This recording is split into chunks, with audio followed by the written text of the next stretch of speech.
importante vindo de todos os lugares do mundo. Mais uma vez, nós no Brasil não temos isso, nós temos uma Embrapa, nós temos uma tradição de força da agricultura que o Banco Mundial tem insistido muito nisso. Houve uma certa orientação que para países muito pobres pode ser catastrófica, de dizer, integrem-se ao mercado mundial e explorem vantagens comparativas que vocês têm, porque em matéria de agricultura vocês não são grande coisa. E aí, quando chega numa situação dessa, esses países ficam ficam em uma situação complicada. Então, a ideia, o Renato sublinhou isso, eu queria insistir, a ideia de que a alimentação dos países vivendo em situação de muita pobreza pode vir de grandes países exportadores como Estados Unidos, Brasil, União Europeia, Argentina, essa ideia é profundamente destrutiva para esses países. Por quê?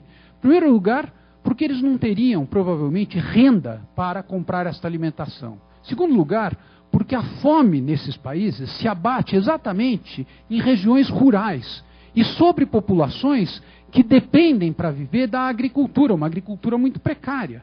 Ora, se nós exportamos, nós americanos, argentinos, os ucranianos, etc., temos a ambição de alimentar essas populações, provavelmente nós vamos retirar dessas populações a possibilidade que elas têm de produzir elas próprias riqueza para, ao mesmo tempo, se alimentar, gerar renda e, eventualmente, até participar, sei lá, que seja do comércio internacional. Ou seja, esta crise está mostrando que a ideia de que o melhor para a humanidade é liberalizar, tirar o Estado,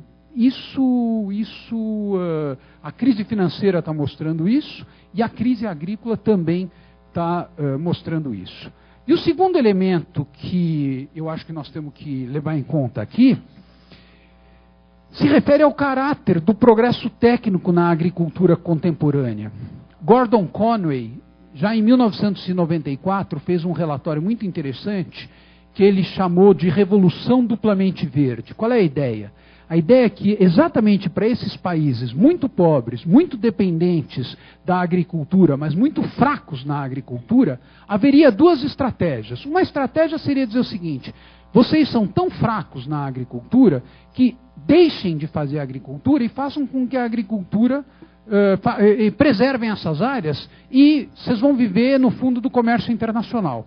A outra ideia sustentada por Gordon Conway e também sustentada pelo grande agrônomo indiano Swaminathan, que tem uma fundação muito interessante, é que, ao contrário, você precisa encontrar técnicas de intensificação ecológica da produção agropecuária capazes de compatibilizar o aumento da produção com os ecossistemas mais frágeis. E não foi nessa direção que as técnicas da Revolução Verde se encaminharam. Ao contrário, as técnicas da Revolução Verde se encaminharam sempre na direção de artificializar os ambientes naturais.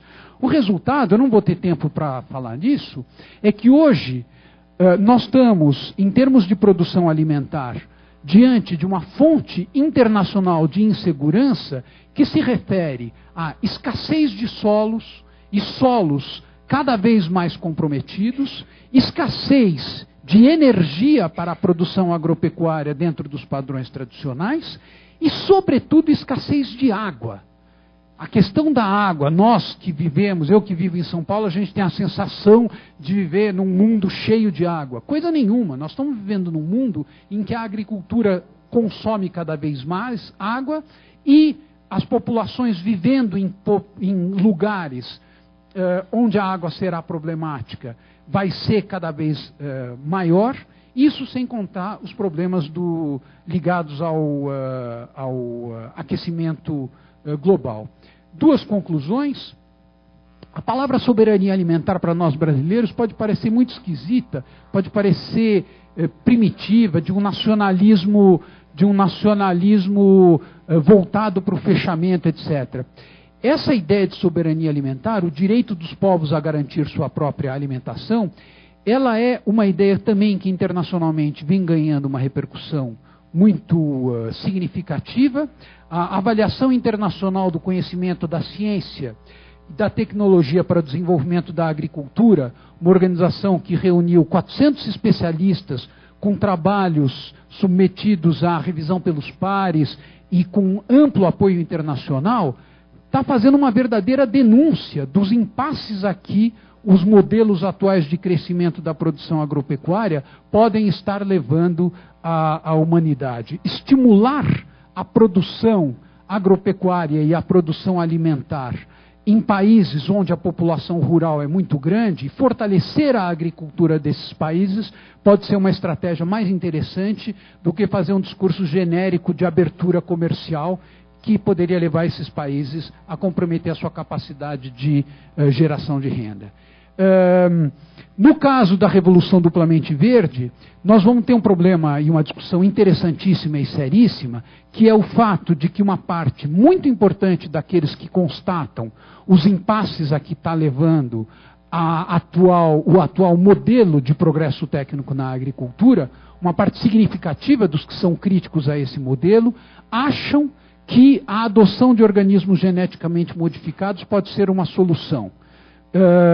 Uma parte muito importante também dos que são críticos dizem que não, que isso só vai piorar a situação. Mas esse é um debate do qual nós não vamos poder escapar, é um debate crucial.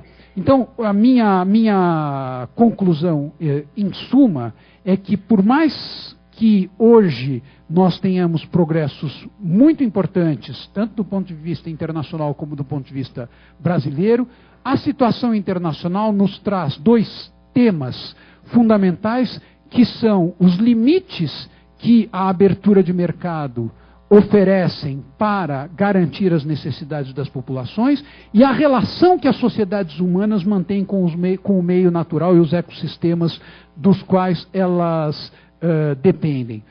Para quem lida com o comércio, esse último tema da sustentabilidade e da possibilidade de que a agricultura deixe de ser uma agricultura predatória e passe a ser uma agricultura não apenas menos predatória, não é disso que a humanidade precisa, e o Brasil nesse sentido tem o privilégio de poder e já tem bagagem técnica para isso, mas muito mais do que isso, uma agricultura regenerativa, uma agricultura capaz de valorizar e de promover, inclusive, a recuperação de ecossistemas que hoje estão profundamente, não só ameaçados, mas já seriamente devastados. Eu não tenho nenhuma dúvida que, com o nível técnico, com o nível de organização social, com a pressão social existente, com a organização popular existente, o Brasil pode desempenhar um papel extremamente importante para mostrar para o resto do mundo que a possibilidade de uma agricultura limpa, uma agricultura capaz de satisfazer as necessidades humanas no respeito e na regeneração dos potenciais dos ecossistemas, que isso é não só possível, mas é a estratégia mais interessante que nós podemos adotar como país. Obrigado.